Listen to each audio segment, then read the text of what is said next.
का स्वागत है। तो आज के इस 21 दिसंबर के इंपॉर्टेंट करंट अफेयर्स को हम लोग कवर करेंगे। तो हमारा पहला प्रश्न क्या है? हाल ही में किसे ASSOCHAM enterprise of the century award 2020 से सम्मानित किया गया? तो आंसर होगा रतन टाटा जी को। तो अभी प्रधानमंत्री नरेंद्र मोदी ने वीडियो कॉन्फ्रेंसिंग के जरिए टाटा सन्स के चेयरमैन रतन टाटा को ASSOCHAM enterprises of the century award से सम्मानित किया है। फिर है हाल ही में the most promising business leaders of Asia award 2020 से किसे सम्मानित किया गया है? तो आंसर होगा विवेक तिवारी को। तो अभी विवेक तिवारी को व्यवसाय के क्षेत्र में बेहतर प्रदर्शन के लिए और कम आय वाले ग्रामीण और अर्ध शहरी उद्यमियों के सशक्तिकरण में उनके योगदान को देखते हुए उन्हें ये the most promising business leader of Asia पुरस्कार 2020 से सम्मानित किया है। क्या नाम है? विवेक तिवारी। फिर है हाल ही में जेवर ग्रीनफील्ड हवाई अड्डे का नाम बदलकर क्या कर दिया गया? तो आंसर होगा द नोएडा इंटरनेशनल एयरपोर्ट। तो उत्तर प्रदेश का है ये जेवर ग्रीनफील्ड एयरपोर्ट, जिसका नाम बदलकर द नोएडा इंटरनेशनल एयरपोर्ट कर दिया गया है। अच्छा, इसी तरह से आपको याद होगा अभी कुछ समय पहले उत्तर प्रदेश का जो अयोध्या हवाई अड्डा है उसका नाम भी बदला गया था, और नाम बदल के क्या कर दिया गया? मर्यादा पुरुषोत्तम श्रीराम हवाई अड्डा। फिर है हाल ही में पूर्वोत्तर भारत का पहला ग्लास ब्रिज ये कहां पे बना है? तो आंसर होगा नालंदा। तो पूर्वोत्तर भारत का पहला ग्लास ब्रिज ये बन गया है बिहार के नालंदा के राजगीर में, जबकि भारत का पहला ग्लास ब्रिज ये उत्तराखंड के ऋषिकेश में बना लक्ष्मण झूला है।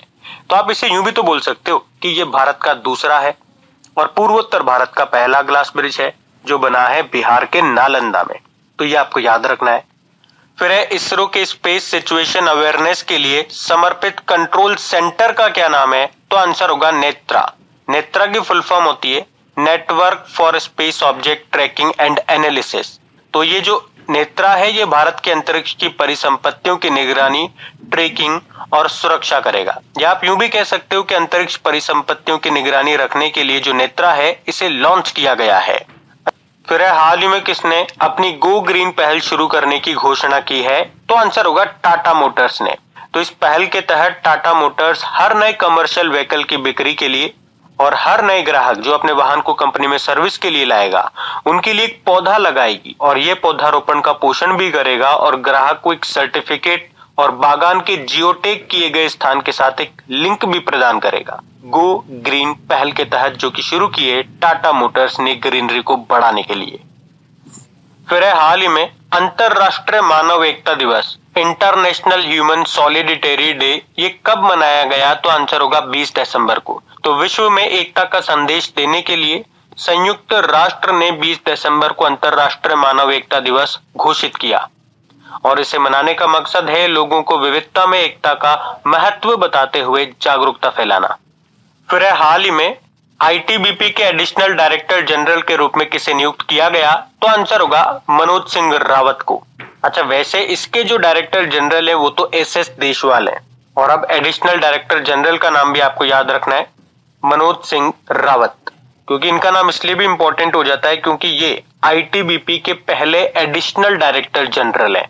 बाकी अमित चड्डा कल पढ़ा था हमने, लार्सन एंड टुब्रो कंपनी के एमडी सीईओ बने। जेएस मुरलीधर, ये नाम इंपॉर्टेंट रहेंगे। अब जो मैं ऑप्शन आपको बताऊंगा ध्यान से सुनना। जेएस मुरलीधर उड़ीसा के नए चीफ जस्टिस नियुक्त हुए, और उड़ीसा के जो अब तक चीफ जस्टिस रहे मोहम्मद रफीक वो चल गए मध्य प्रदेश हाईकोर्ट में।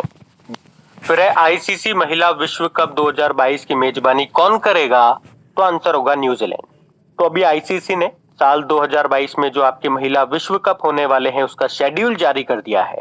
एक्चुअली में ये पहले 2021 में होने वाला था, फिर बाद में इसे स्थगित कर दिया गया 2022 के लिए। और कहां पे होंगे? न्यूजीलैंड में होंगे। अच्छा, न्यूजीलैंड से आपको जरूर याद होगा अभी ह्यूमन फ्रीडम इंडेक्स 2020 जो आया था उसमें न्यूजीलैंड टॉप पे रहा था और भारत 111वें नंबर पे रहा था। बाकी मेंस वर्ल्ड कप जो आपके 2023 में होंगे वो भारत में होंगे, और श्रीलंका से हमने पढ़ा था अभी एशिया कप जो 2021 में होंगे ये आपके श्रीलंका में होंगे। फिर है हाल ही में किस देश को अगले 2 ओलंपिक में अपने ध्वज और नाम का उपयोग करने से प्रतिबंध कर दिया? तो आंसर होगा रशिया। एक्चुअली में वर्ल्ड एंटी डोपिंग एजेंसी ने अपनी जांच में पाया था कि रशिया के अधिकारियों ने डेटाबेस से छेड़छाड़ की जिसके कारण रशिया पे 4 साल का बैन लगा दिया गया।